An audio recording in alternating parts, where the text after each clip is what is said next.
Makakausap po natin ngayong umaga sa linya ng telepono si Dr. Rolly Cruz, Chief ng Quezon City Epidemiology and Surveillance Division. Magandang umaga po sa inyo, Doc Cruz. Thank you for joining us. Magandang umaga po sa atin lahat at mga nakikinig po sa atin.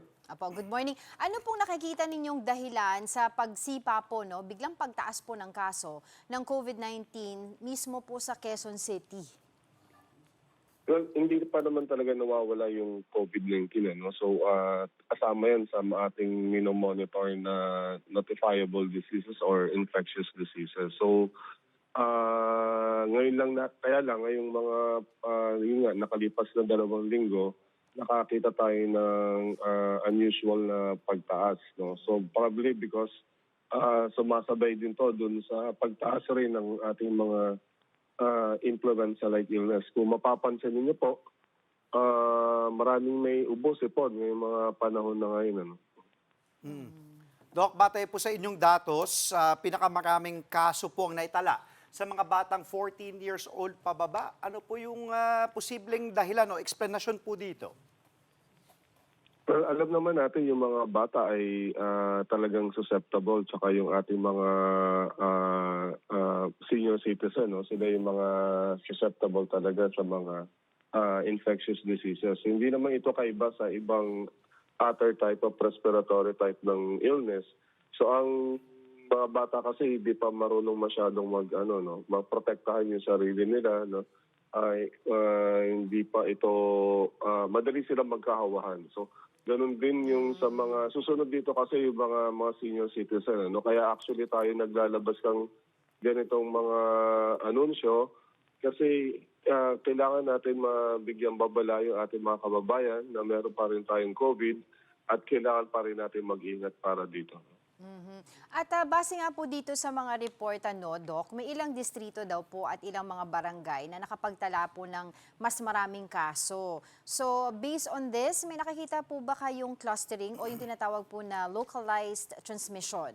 At may mga lugar po bang mas mahigpit na binabantayan po sa ngayon?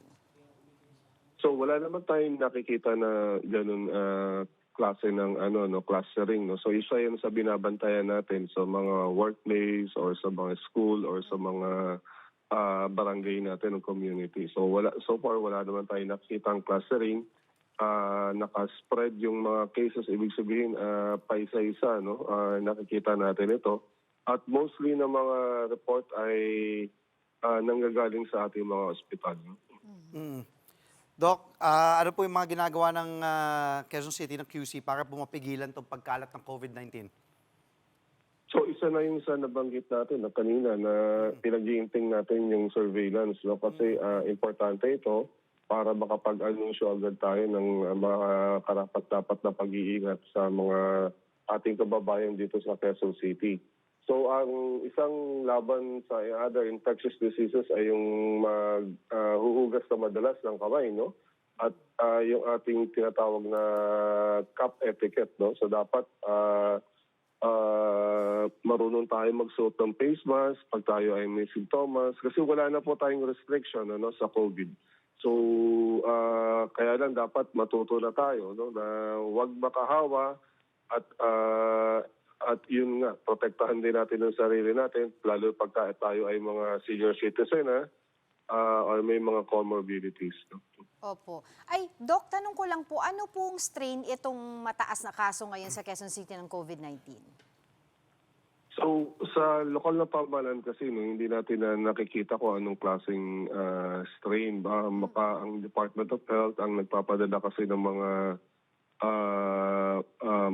sample for malaman kung anong klaseng strain ito. So, bihira na kasi tayong magpadala ngayon para malaman kung ano yung type ng strain na ito. So, And lastly po, Doc, so ito pong mga datos na naibigay po mula sa Quezon City, ito po yung mga galing po sa mga ospital o barangay health center sa mga nagpa-test. So, kung titignan po, maaari mas mataas pa po yung mga kaso dahil po may mga under-reporting, mga hindi po nakakapagpa-test. So kaya ka po tayo nag-anunsyo, talaga naman po ganun ang senaryo sa mga sa surveillance. So hindi lahat nare-report. So ibig sabihin, Mas totoo po yun. Baka mas marami pa ang sa 84 yung ating kaso ngayon sa loob ng 2 linggo. No? So, merong mga unreported po talaga. Kasi minsan may COVID ka, simple lang yung sintomas mo. No? Hindi mo na kailangan magpunta sa doktor, nagpapahinga ka lang. Ganun. Tapos o kaya magsusot ka lang ng face mask. So, pero hindi ka na nare-report. Doc, huli na lang po, paalala sa mga residente po ng Quezon City. So sa mga kababayan natin dito sa Quezon City, medyo mataas po ang kaso ng COVID-19. So lubos po tayo mag-iingat, especially yung mga vulnerable, no? Yung mga may comorbidities at mga senior citizen. Magsuot po tayo ng face mask kung tayo ay may sintomas para respeto na rin ito sa mga katrabaho natin, nakakasakay natin sa sasakyan, no? Para hindi sila makawa.